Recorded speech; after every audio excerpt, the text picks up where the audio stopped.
Dave's already famous. Dave doesn't have to do that shit. I'm not in that position. I'm still building an audience. Like, sure, I'm funny on stage, but I don't exist in the same come up as Dave did.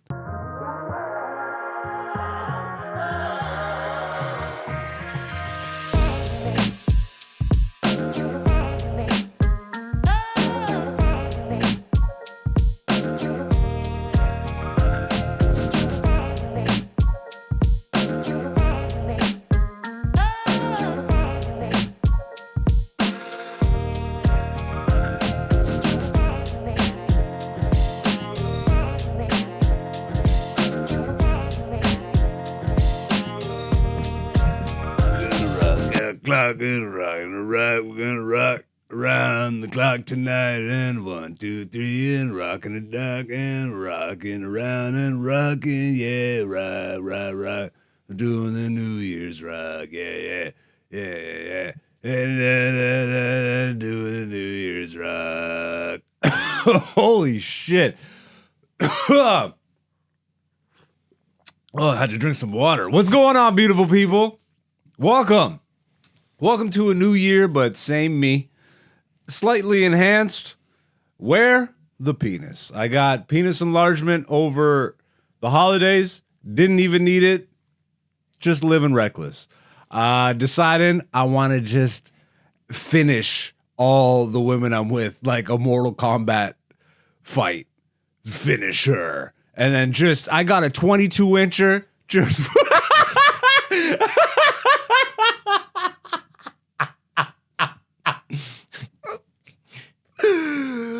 We're gonna rock around the clock tonight. It's a new year and we got some jokes or something. We're gonna rock, and yeah. You know, all those lovely songs that white people play around New Year's or whatever the fuck. It's Dick Van Dyke's. What the hell was the guy's name? Dick something. It's a white guy. His name is Robert. We call him Dick for some reason. Dick something. It's fucking Dick Clark. Bam. I did it. It's Dick Clark's Rockin' New Year's Eve. Hello. We're going to fucking drop the ball, which is hilarious because my name is Dick. R.I.P. Dick. This is crazy. R.I.P. Robert. I don't want to call him by whatever. Why did we land on that? Who decided that we call people named Robert Dick? Anyways. Welcome, beautiful people, to the podcast. If you're new to the podcast, welcome. You too can be beautiful people. All you have to do is come back next week. That's it. And then all of a sudden, bam, you're stamped. You got your beautiful people pass, BPP. This is a nightmare. I don't even drink. Okay? This is me, not sober. I didn't say that, but I don't drink. All right?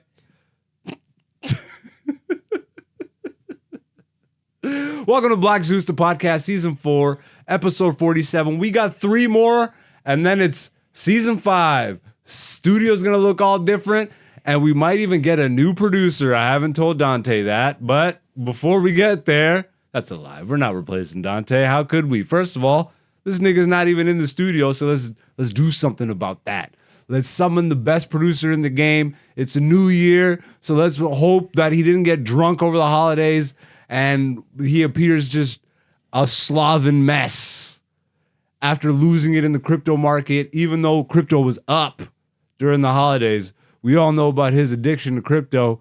He started with 1 Bitcoin, fucking worked his way up to 80 Bitcoin, bro. 80 is the number. Then he sold it all for pizza. He was the guy that bought pizzas, if you remember back in the day. And now that Bitcoin's worth something, you know, he's got pizzas, but that's not really much. Anyways, Dante's in the studio. And it turns out the gun was trans. The gun was trans. Oh, man, you dropped his... Man, you can't be dropping comedians' taglines, man. Oh, is that? My bad. I'm joking. There's no context to whatever. Yeah, there's no context to whatever you do. People just think you're anti-trans now. That's... Yep, this podcast just got canceled. What's going on, Dante? Not much. Happy New Year, dog. Happy New Year. How ironic is it that it's not the New Year? It is when this But drops, it though. is. In the future. It isn't, but it is, bro. Mm-hmm. Yep, this is after the holidays, after the holiday meals. So you could tell I'm lethargic. I think that's the nerdy way of saying nigga-itis. Yeah. I got that nigga-itis. I'm just moving a little slower. I got all that turkey meat. Pause. Hella pause. Got all that turkey meat. That's we're recording this as of New Year's Eve, literally the eve of a new year. If you follow that calendar, you know what I mean, which I guess we all do. Just do your Googles, you know. People around the world don't, but whatever, we do. I live in Canada. Dante lives in Canada. Wouldn't it be crazy if you didn't live in Canada, but you came up to Canada every week just to record this for like 300 people to see? But we're moving on up. Yup. To the east side. I guess we'll get into it in a minute. We'll talk comedy in a minute. But let's do the catch up. How was your holidays and shit? What'd you get up to? Not much, as I was saying last week, Last year. Shut up. Spending time with family is always nice. Had a nice dinner. Yeah. Played some card games, You get drunk and do shit for New Year's, or what's New Year's like? I'm chilling, bro. Is that every year? No. All right. But this year I'm chilling. I'm probably chilling. I don't know. There's always options, but then what usually ends up happening now that I'm past 30, not even the 30 part, bro. Because if it wasn't for the fact that I was a comedian, I would probably still be out doing regular shit, regular shit. But like I just had 2 back-to-back fucking, like no New Year's Eve show this year, but I did the 30th and the 29th. And both of those were late shows. And I actually bounced around from club to club more than like I just got home late. I did New Year's 2 nights in a row. Mm-hmm. I got home at 4 in the fucking morning off some comedy shit. I don't know. I already am not a drinker anymore, so it's like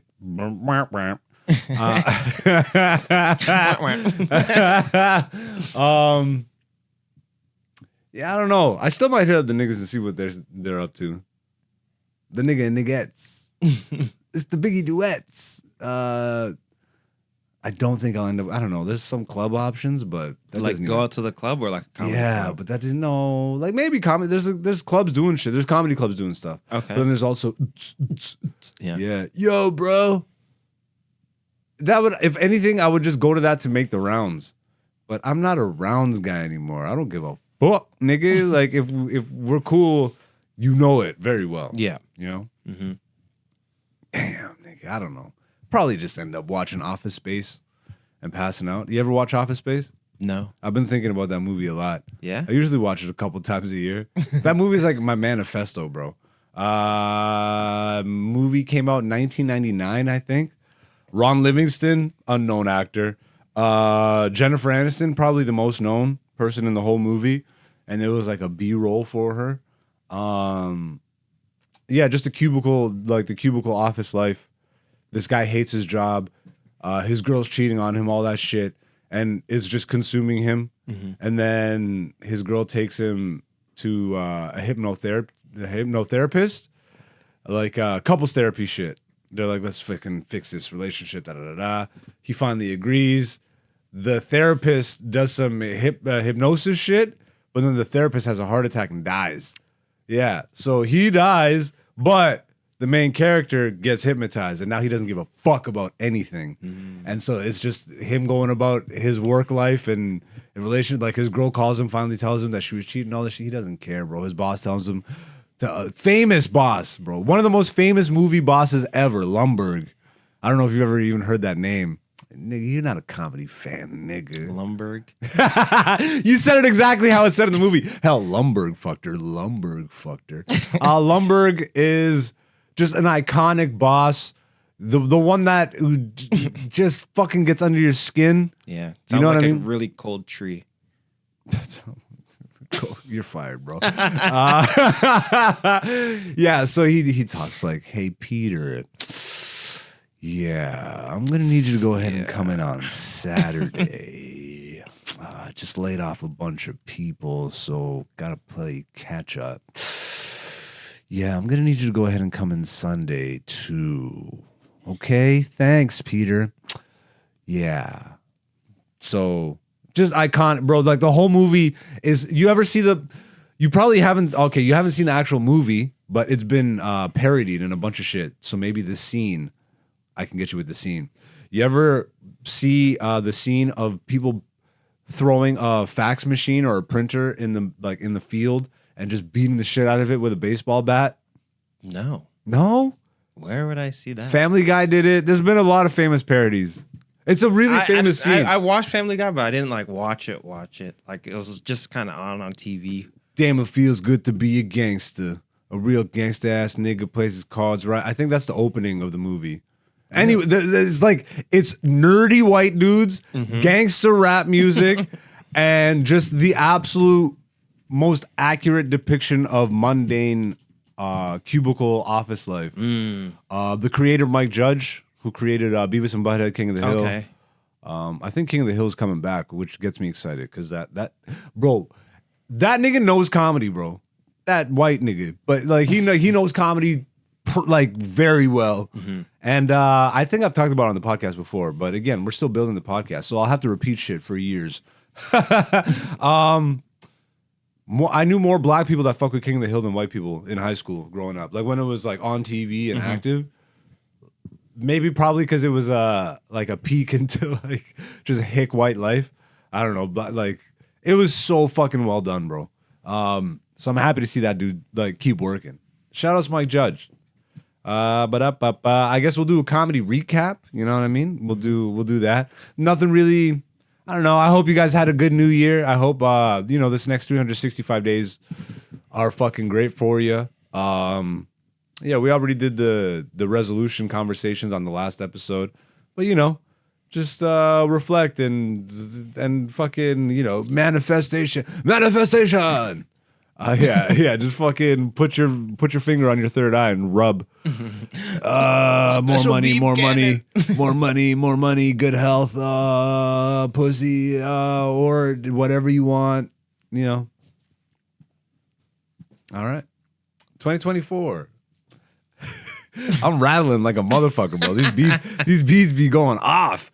Comedy recap. Obviously, if you're new to the podcast, this is my side bitch, the podcast. It is a companion piece to my comedy career. I'm on the come up. I've been doing it for 13 years. Nobody knows who the fuck I am. I'm a comedian in Canada. Like comedian is hard mode. Canadian comedian is extra hard mode. All right. So, and I'm even crazier because I'm old school. So I decided instead of focusing and giving a fuck about building up memes, I wanted to be the best comedian that I could be, to the point where I'm one of the top acts in the country, up and coming, but nobody knows me. And that's pretty much how this game goes. But you know what? All that's going to change this year because I said, fuck it, nigga. I'm going to get on TikTok and I'm going to be the new True Papi Muñano guy, bro. That's it. I said all of a sudden I hate myself. I woke up in the morning, I said, nigga, I hate you. How can we make your life more miserable? And how can we gain followers for shit that we could give a fuck less about? I got it. Black True Papi Muñano guy. Every Monday on my TikTok now. Catch me at a Walmart, roundhouse kicking somebody's wife, and then fighting the guy, and then just fucking throwing toilet paper at people until something happens, nigga. It's the future, baby. And you know what? I'm not afraid of it anymore. I'm not a dinosaur. It's time. I'm not doing none of that horse shit. But I guess since we're in the comedy recap portion of the show, this is a good place to say that my comedy special is coming out at the end of January or early February. I haven't fucking locked in a date yet. Like literally in the actual finalization stages of this. I can't believe I'm actually saying this because I recorded this bitch a year ago. I'm already working on my next album. Nobody knows me. Like this is I'm like 10 train cars ahead. But that's good, bro. Actually, like I feel very prepped for whatever the fuck is gonna happen this year. Like I don't know. I feel kind of unshakable at this point. I've done the trials and tribulations. There's still more, obviously, but the hardest part is just what I did, getting the skill. I watched a lot of motherfuckers work backwards, yo. I watched a lot of people focus on, oh, now it's a fucking social media race. I need more followers and more likes and more da da da da. But then they walk up on that comedy stage and they bomb. They shit the bed, nigga. And I'm a comedian. I'm not a memer. I didn't wake up one day and realize that I'm on this earth to be a memer. I realized that I'm here to fucking tell jokes and do it in a way that aligns with my nature. How about that, nigga? Let's drop some fucking metaphysics on you bitch asses. Talking that sass. I'm aligned more with what the fuck I'm actually here to do. And it took a minute, but that's what happens when you're just focused on fucking gaining the skill. And you know what, bro? We'll talk about it in a bit, but watching like the OGs, like there's still so much room for growth. There's still so many places to go, so many skills to accumulate. Like I'm grateful that I'm locked in that way. Yeah. As good as I know I've gotten is because I have like 13 years to look back on and be like, holy shit, I was getting 0 reactions to now I'm like shaking rooms. You know what I mean? But then to know that I can look back at this point where I'm shaking rooms and like extrapolate that to, I mean, I'm not even necessarily going to say shaking arenas and all that shit. Cause I don't even, bro, I really did think I understood the path when I got into this shit, you know what I mean? But again, like, I don't know. I don't want to sound like a dinosaur, but I like natural living, you know? I don't like creating false reality. I don't need to fucking just create a scroll thing for people to do.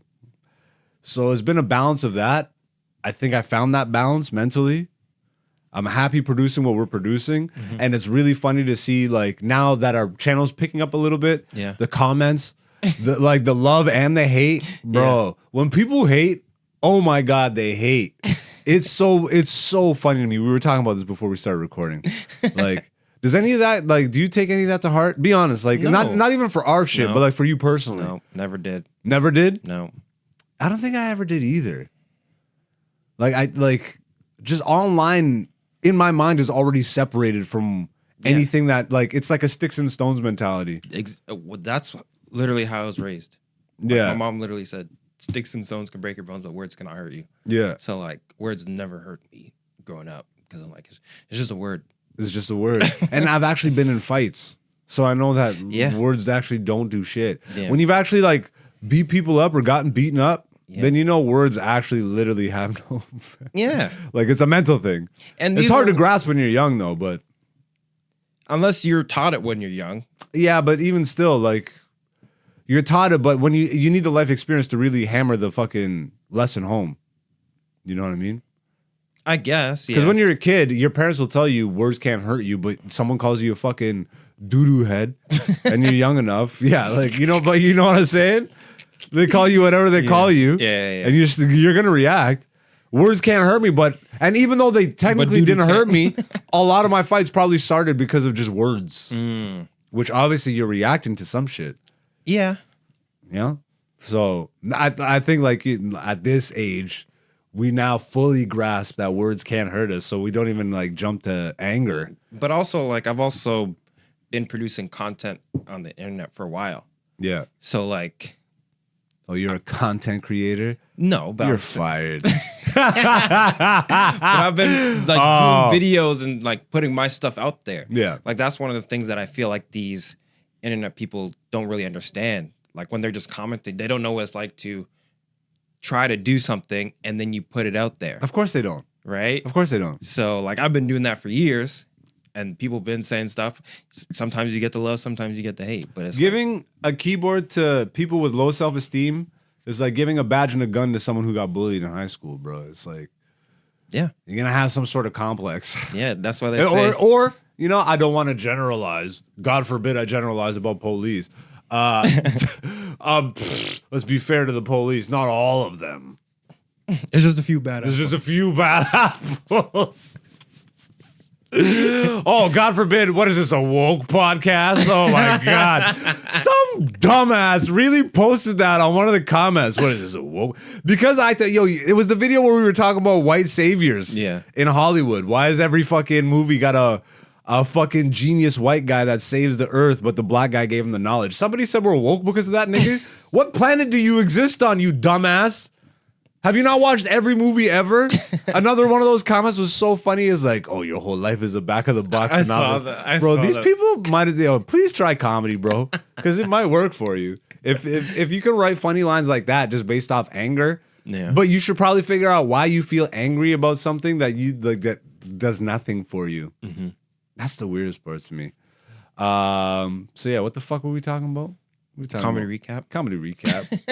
You know what I'm saying? No, I was talking about something specific though.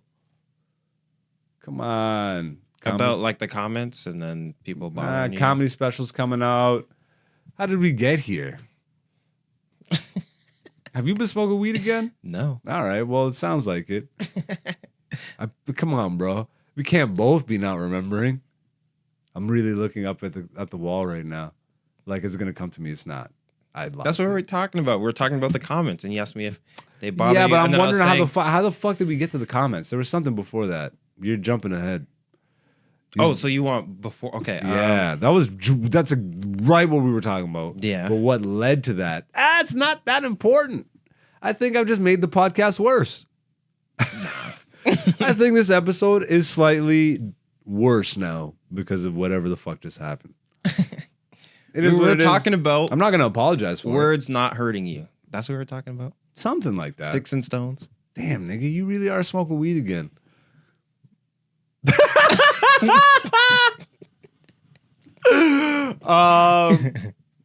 Yeah, I'll do the comedy recap. Not being a memer, and then putting stuff online. Yeah, that was in there. Either way, so I appreciate doing shows lately. I appreciate that though. You tried. Yeah, I did 2 shows to wrap up the year. Like I just said, I was at the Corner Comedy Club on the 29th, and then I was at Joker's Comedy Club yesterday on the 30th. Both shows really good. Corner is just like the Corner's bliss, bro. Like it's perfectly set up for comedy. And I don't know. I love Jokers. It's a tougher room to play. Like, obviously, there's very certain conditions for comedy, right? Mm-hmm. The tighter the room, the better. The lower the ceilings, the better. The darker the room, the better. Usually, if the audience is lit, less laughter.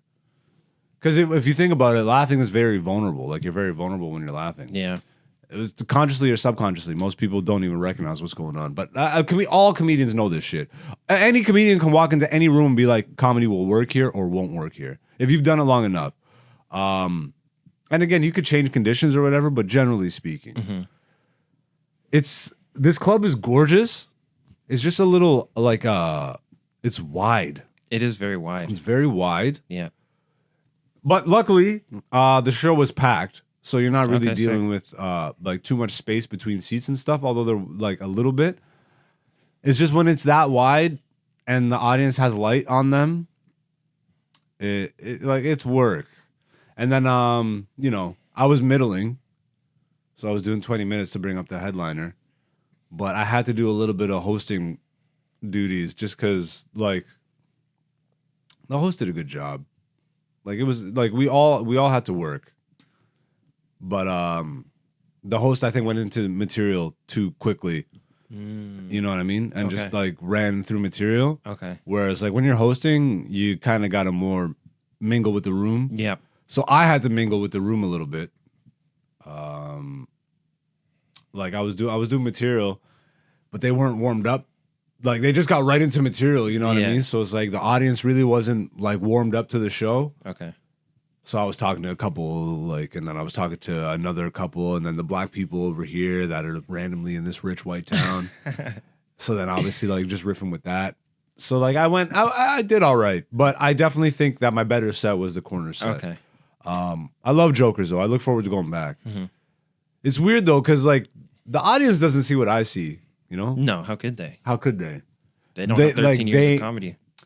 And even that, bro, like even hearing me say 13 years in, like,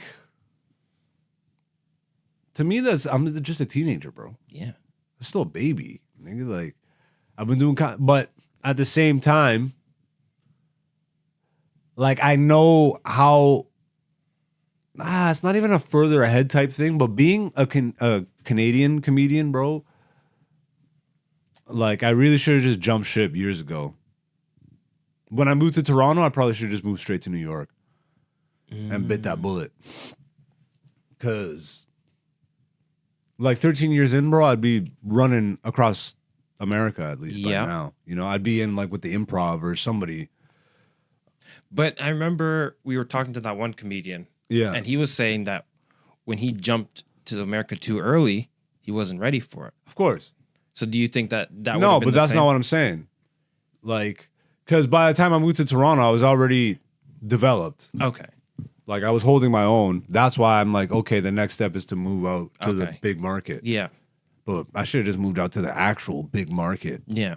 And then I would have gotten so much, I would have got exponentially funnier and then just been plugged in into the market that actually matters. The Canadian comedy market doesn't fucking mean shit. Yeah. I mean, the pretty much the entire world comedy market doesn't mean shit other than the American. Because it's just like America created Hollywood, bro. You know, like that they run media. That's their thing. That's their number one export. Ask all the countries that hate them. Their number one export is just salacious fucking horse shit. But they do it really well. Yeah. And if you want a career in that shit, you got to go to the States. But I'm also, you know, I would have gone to New York, not LA, because I'm not trying to go to Diddy parties. Shout out to Corey Holcomb, exposing the entire fucking... he's not really exposing anything people don't know, but he just says it so well. Yeah, he does. Yeah, Corey Holcomb went on a recent tirade. I don't even want to call it a tirade, but... That diatribe. He was just dropping knowledge. What he was essentially saying was, anybody who's trying to really make it in show business and you're not gay, don't even bother going to LA. Because his words, not mine. But he would know. He's actually in the show business. And he's not like plugged in that way. That's why, like, the longer I stay in show business, the more I see who's actually like not with the fuckery. Yeah. Like, even growing up, bro, all these people that I was like, yo, these are the guys. I look kind of like it's greasy, bro. And yo, this is gonna be the year where a lot of these grease balls come to light. Obviously, Diddy. We're gonna talk about Diddy before the season's over. We're gonna really fucking examine that shit. But this might be the year Jay-Z gets taken down. This might be the year all of Hollywood and politics and all that shit. The one thing I really want to fucking drive home though, and this is what we were talking about this before, but the whole thing with R. Kelly, Cosby, Diddy, all these black entertainers that keep getting exposed. Yo, the thing about R. Kelly especially, this nigga is dyslexic and cannot read, nigga. He's not smart enough to set up a sex trafficking ring. Somebody taught him that. He was propped up by a label. And everybody knew forever what R. Kelly had been up to. It was an open industry secret. If me as a fucking conspiracy theorist high school kid was knowing what he was up to, if Boondocks was making a whole episode talking about like the whole community knows what he did, but he just kept making good music, so we forgave him.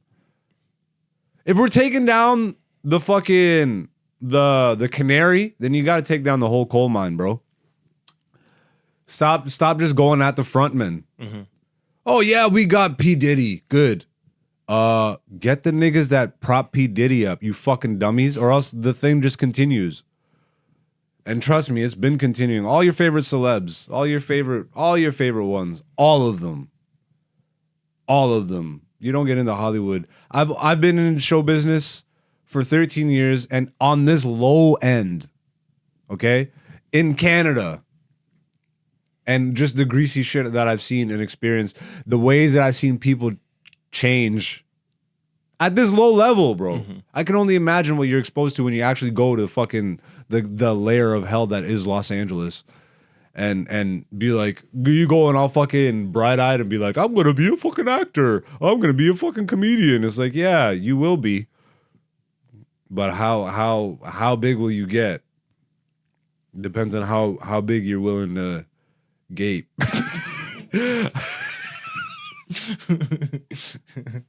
Oh, god damn. Anyways, I got hella shows lined up for January. I'll be at Nubian. That'll be the main one that I plug this week.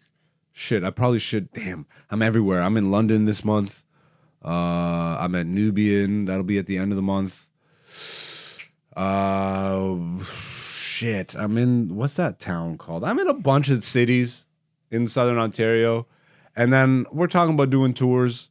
I'm talking to a few comedians about that. So we're lining that shit up for the year. Definitely got to start going into the States. So we'll be making those announcements. And once again, thank you to all the people that are actually hitting subscribe. I love you. You are the beautiful people of this channel. And we will be dropping a lot of shit for you. I'm going to be releasing my comedy special. It'll come out early on the Patreon, which we will be launching. So I'm going to release it early on the Patreon. And then probably a couple months after that, I'll drop it for free on the YouTube.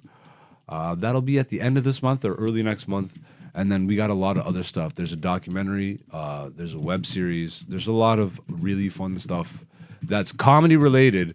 So I won't just be a comedian being like, yo, I'm a comedian, but all I have is this podcast. People are like, you're a podcaster. I'm like, no, nigga, I'm a comedian. Trust me, I don't give a fuck about this shit. Oh, damn, bro. Another diatribe. Ah, shit. I don't care, nigga. Oh, am I really starting the year off like this? Oh, my God. I just care about comedy, but they're making me care about all this extra shit. Ugh. So I'm just going to make sure that all that extra shit is something that is comedy related. Mm-hmm. So this will feel more like a comedy or comedian's channel going into the year. Anyways, I feel like you haven't said a word in a while. Say something. I really thought you were gonna go into a diatribe, so I was like, You're just bracing. Yeah. This is the click up on the roller coaster. No, this is a kiddie ride. This is even sailing. Yeah, just click up and then smooth sailing. Woo! Oh, the ride's over. No, but I get like, there's not really much comedy news this week, but I thought we would do something a little different. Dante and myself watched the new Chappelle comedy special that came out New Year's Eve. It was called Dave Chappelle's The Dreamer. Came out on Netflix before everybody went out and got drunk as fuck. Yeah, Dave Chappelle, The Dreamer. From his onstage tackle to the slap heard around the world, Dave Chappelle lets loose in this freewheeling and unfiltered stand-up comedy special. So we watched this together, and I figure why not do a little comedy actual review here of the newest Dave Chappelle comedy special. Before we even get into discussing it, we'll try not to reveal fucking punchlines and all that shit. I'm a comic, so I'm very sensitive with that shit. I'm not out here to just bury niggas' jokes because that doesn't even make sense. But we will talk about it vaguely. Obviously, we'll talk about some of the subject matter that he talked about.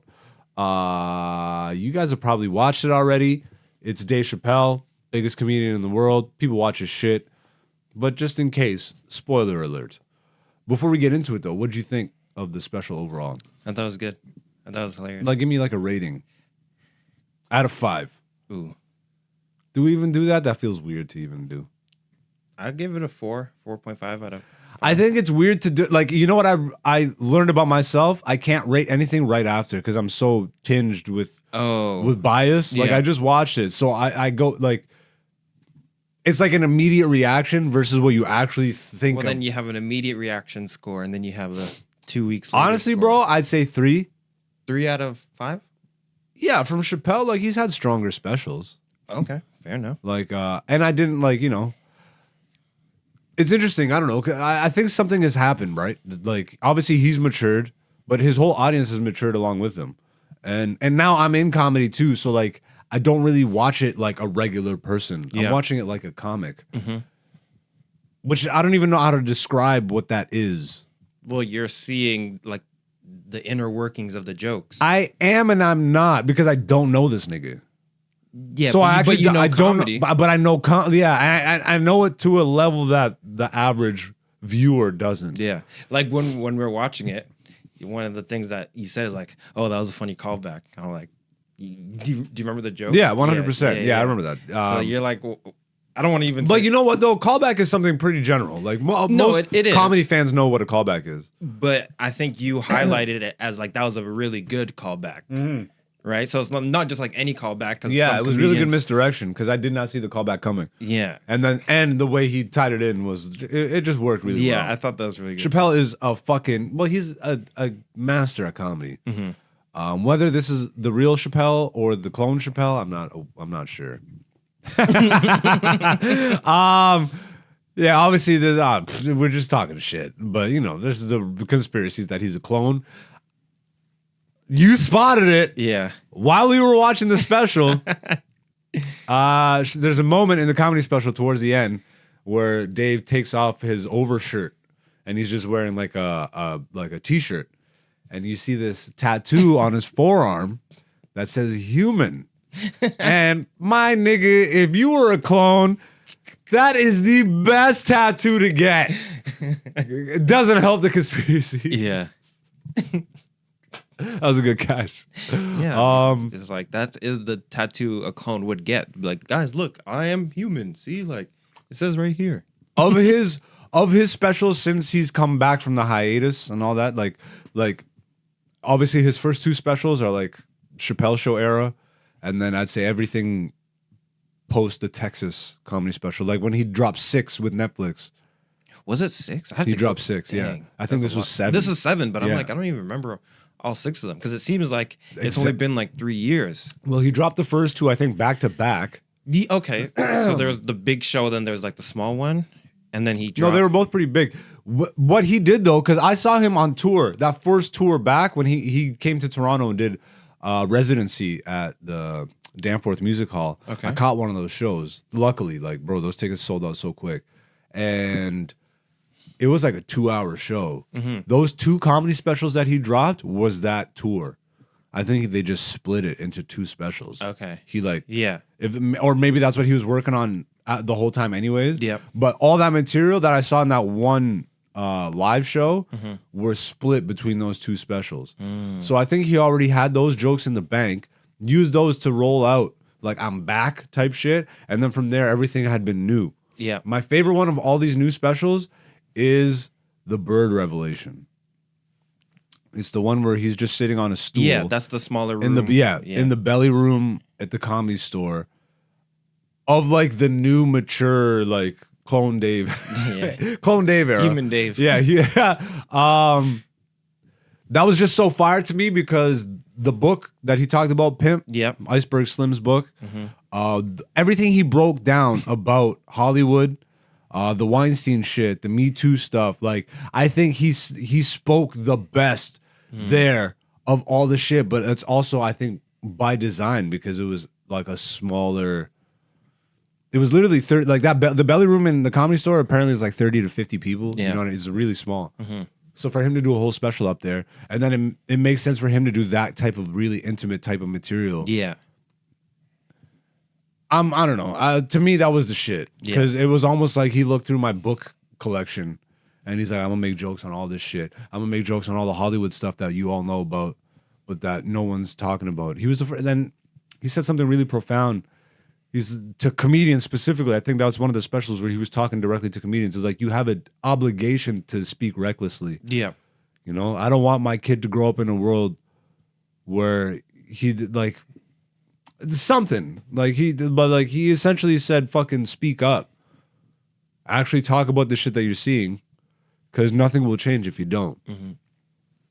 And yeah, I don't know. This was a great special. I really did enjoy it. I'll probably watch it again and then never again, because now as a comedian, I'm extra sensitive to watching specials and stuff. I don't like picking up concepts or whatever the fuck. You know what I mean? Yep. But even that, like, I'm very aware, but subconsciously is what I worry about. Yes. I don't ever want to, like, I'm not a Mencia. I'm so, like, against plagiarism, especially in comedy. Yeah.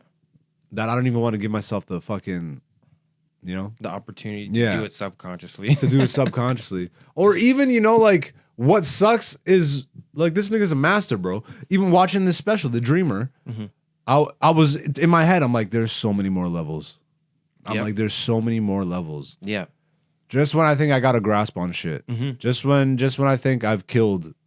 That's what you're going to go into earlier. Maybe. There's so many levels to go. That's not the meme route.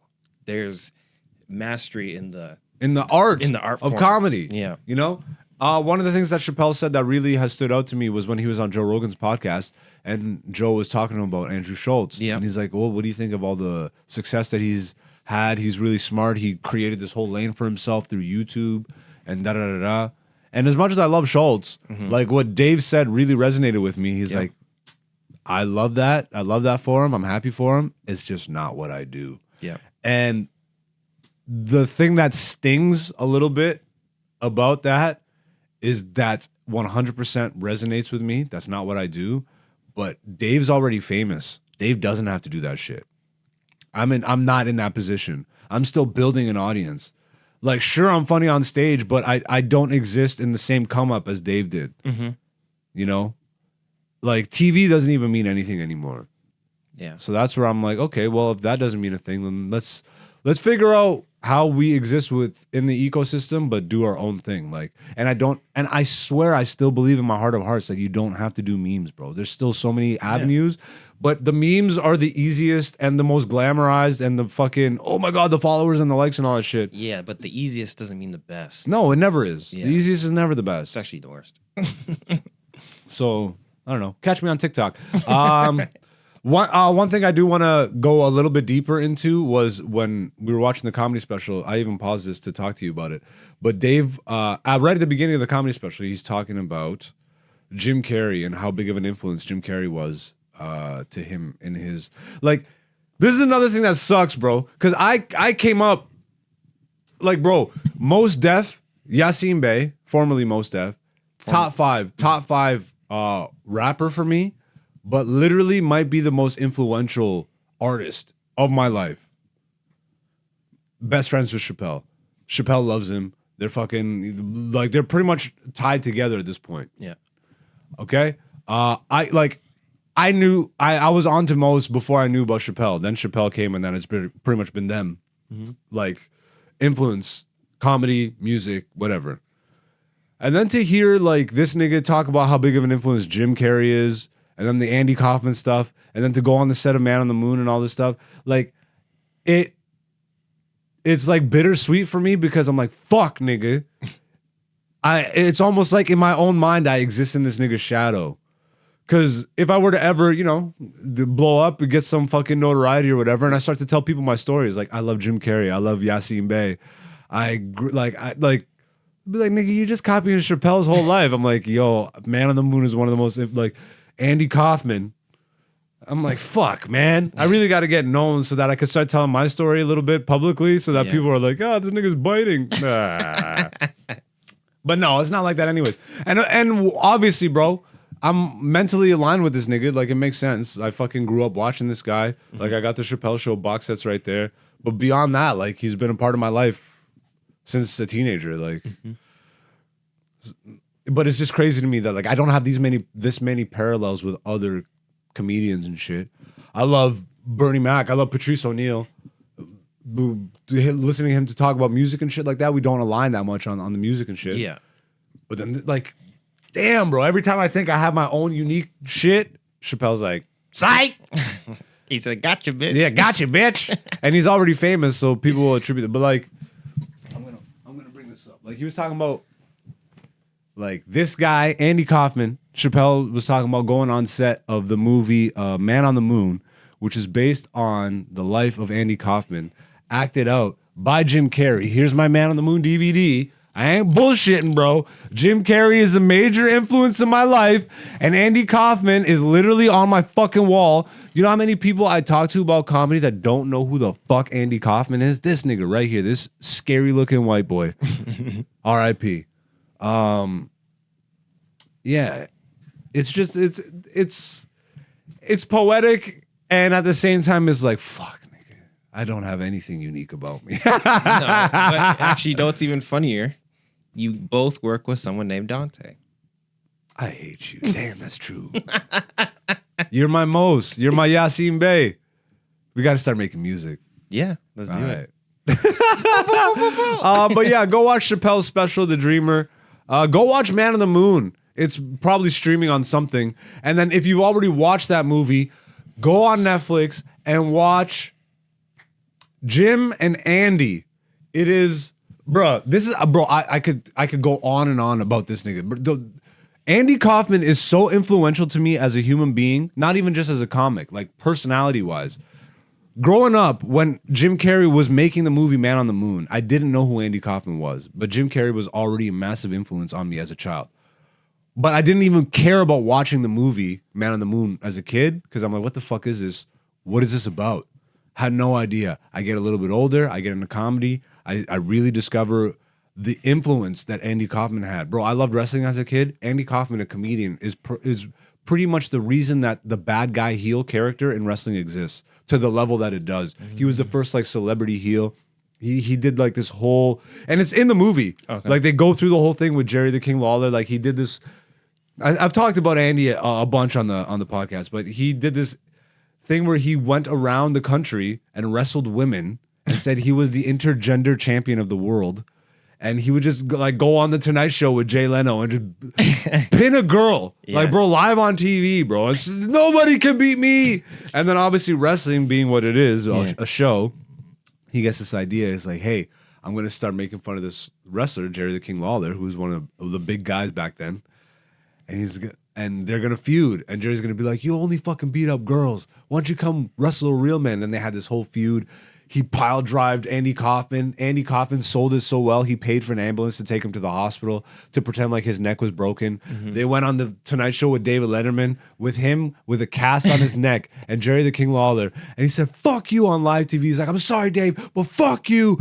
And Jerry the King Lawler slapped the dog shit out of him on live television. They just did. Like one of these magazines, Time Magazine or People, or whatever the fuck, did like the top 100 most controversial TV moments of all time, and that made like the top 50 moments.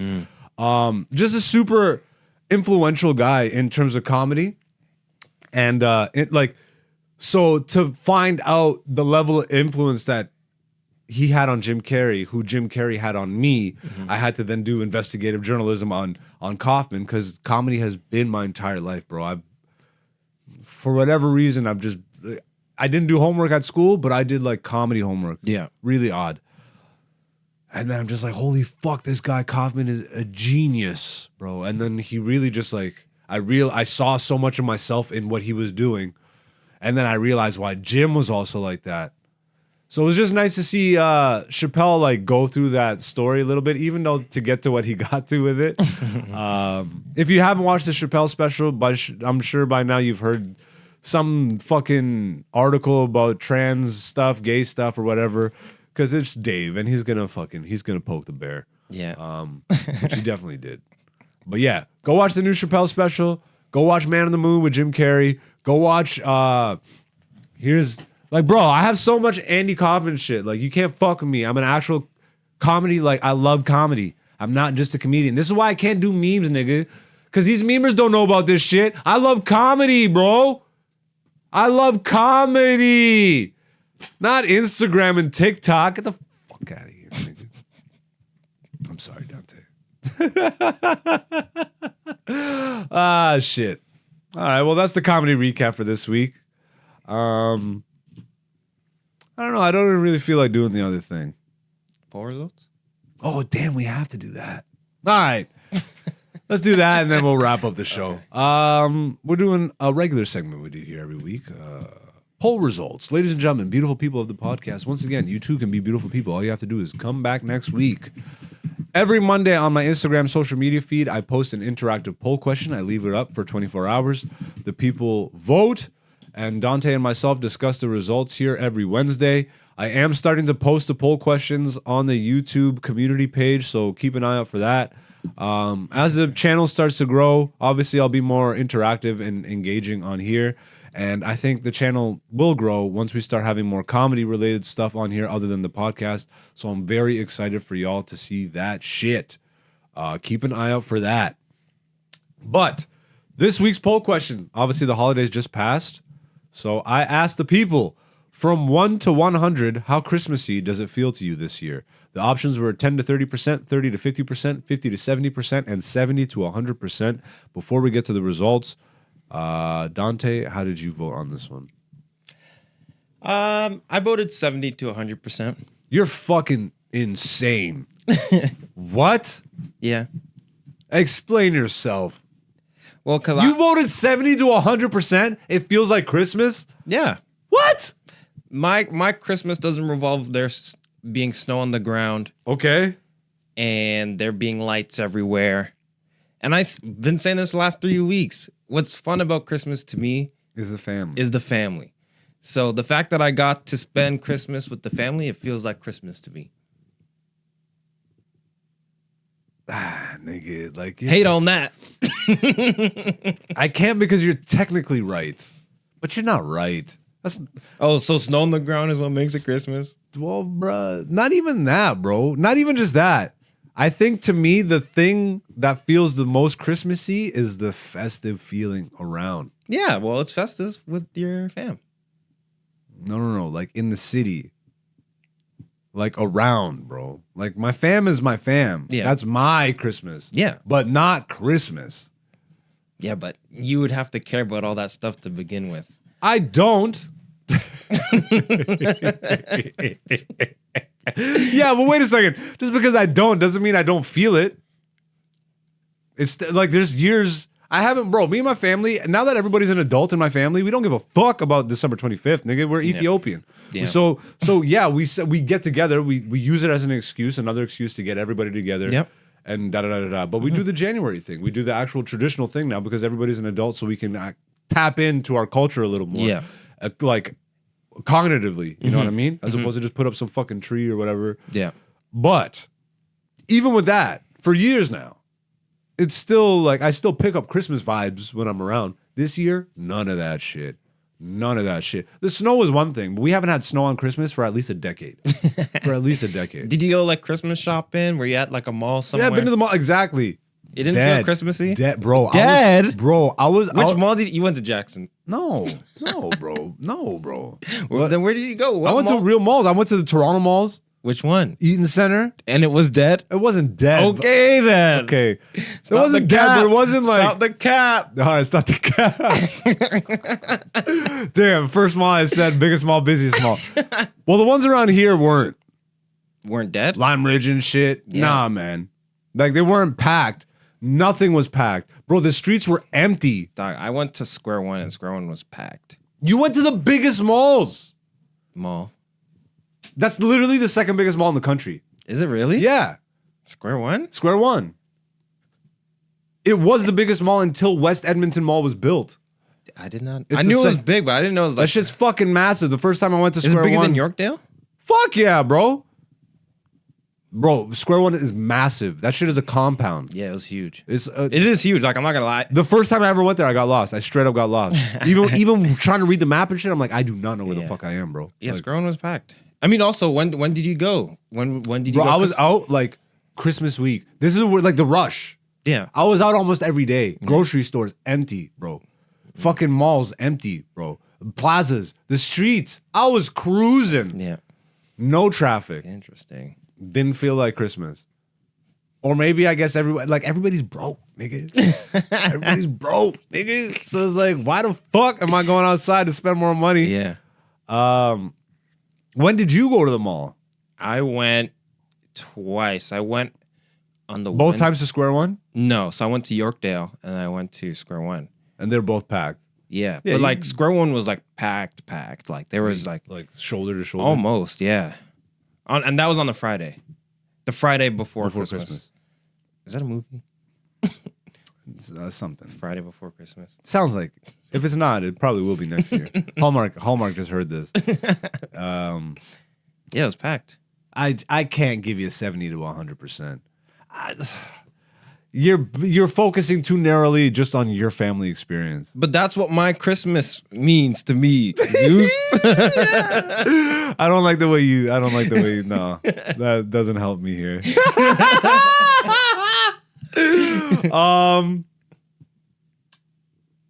I'd have to go. I'd have to go 10 to 30. I think that's what I voted anyways. I maybe was thinking about pushing it 30 to 50, but it didn't even feel like halfway to Christmas, bro. It just didn't. None of it. And then on Christmas, forget about even no snow. It was foggy, bro. Like I've never seen that. Yeah, it was, and it was like not even just foggy. It was like on the harbor, fresh fog. Like you can't see shit. Yeah, yeah. I don't know what the. Yeah, 10 to 30 is how I'm going. All right, let's see the results here. This is how the people voted. Drum roll. Thank you. 59% said 10 to 30%. 18% said 30 to 50. 14% said 50 to 70. And damn near nobody, Dante. 9%, 70 to 100%. They probably are all people that looked at it the same way you did. Hey, I'm with my family. That's Christmas. But it didn't feel Christmassy. To you, it did. Yeah. Because you got your Christmas off. But what the season is, because the season's very commercial. It didn't feel like it's regular commercialized. There wasn't as big as a push. Felt like everybody's broke. It felt like everybody's broke this year. But you know what else it is? What? You're not allowed to say Happy Christmas no more either. Oh, but that's been for years, nigga. Yeah, but it's been building up. Now you just gotta say If anything, I think there's a counter resistance to it now. A Christmas resistance? There has been for Christmas years. resistance? People are saying, no, I'm not going to say Happy Holidays. Merry Christmas. Then they'll look at you in the eyes. Merry Christmas. I'm like, sure, whatever. That could be it. Whatever floats your boat, my nigga. Yeah. I mean, like I said, I went to Square One. They had like the huge thing in the middle, the Santa and like... But every mall is going to do that. That proves my point. But you know what's funny though? I'd even say there's less decorations this year. You can't tell me you haven't noticed that. No, there definitely is less decoration. City decorations less, like everything just less festive. Yeah. Everybody's broke, nigga. Even the city. Oh shit. Yeah, okay. That's gonna wrap up the poll results for this week. That's gonna be it for the episode. Dante, bro, I feel like you didn't speak enough here. People are gonna say I'm a bully or something. How? I don't know. That's me in my own mind.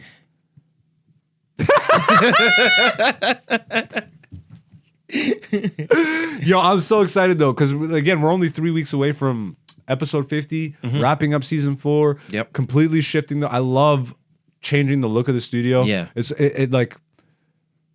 provocative. It gets the people going. Like it gets me like thinking about this shit, oddly enough. Like we'll probably still have the shelf and stuff, but even just rearranging stuff. Yeah. I want a desk. I'm thinking we're going desk for season 5. Desk season. Desk. Yeah, like there's too much of my knees, too much lounging, you know? Yeah, that'll be fun. It's too informal. We're going more formal for this year. So enjoy the rest of season 4. Dante, where can the people find you online? You can find me online at person1prod, PERSON, the number 1, PROD. Follow your boy. I'm AKA Black Zeus. You can find me on Instagram, X. People still use Facebook. I think I have a page there. You can find me on Spotify. You can find me on Apple Podcasts. No one's. This is too annoying. This is even for me. And soon to be Patreon. Probably not TikTok. I keep going back and forth. I keep telling every week you text me, yo, set it up. I'm ready. We're doing it. And then I just can't. I can't. Even though I know it'll bring views. Yeah, but those the views won't necessarily. Not even necessarily that. It won't necessarily bring views here. it just like, oh, 100,000 people saw your TikTok thing. Yeah. No engagement. And fucking no. I mean, eventually, if you do enough of them, it'll trickle, right? So if you get like 100,000 people, you might get 1,000 people. Then they go to your Instagram, and then you post a story on your Instagram. Oh my god! And you like poll questions on the YouTube. Now you got like another couple hundred people. Oh my god! Hey, check out the Patreon. We're doing a Patreon. Like, that's confirmed, right? That's confirmed, yeah. I already set it up, so that's okay. Done. Okay, that's done. That's done. Yeah, that's done. And we're gonna release all the shit early. Yeah. So like again, just to recap, comedy specials coming very soon. That's confirmed too. That's confirmed. Yeah. Okay. And with that, you'll get the documentary early release. You'll get the comedy special early release. You might even get early release to the web series. We'll see. Mm-hmm. We'll see. We're still figuring that out. But again, I love y'all for actually supporting. We don't beg over here. We don't break up the podcast with a million ads and all that shit. I say that now, but watch us get a sponsorship, and then I'm like, hey, if you want to buy socks, buy some clap cleats. I gotta blow my nose. This is crazy. I really gotta blow my nose. Now people think I do coke. No, but yeah, thank you for the subscribers. Thank you to all the new subscribers, to all the people that have been with us from day one. We're only gonna get bigger this year. Pause. But but I'm very excited, man. I'm very excited, and it's all gonna be comedy driven. So like that to me is the most important thing, because I'm a comedian. I don't give a fuck about memes, and you will know why. Because I'm a good comedian. You will see. You will see. And you know what? You can even comment the hate. Whatever the fuck floats your boat, my nigga. I don't give a fuck. Just continue to be here. And until next week, we will see you. Love you. Peace, peace.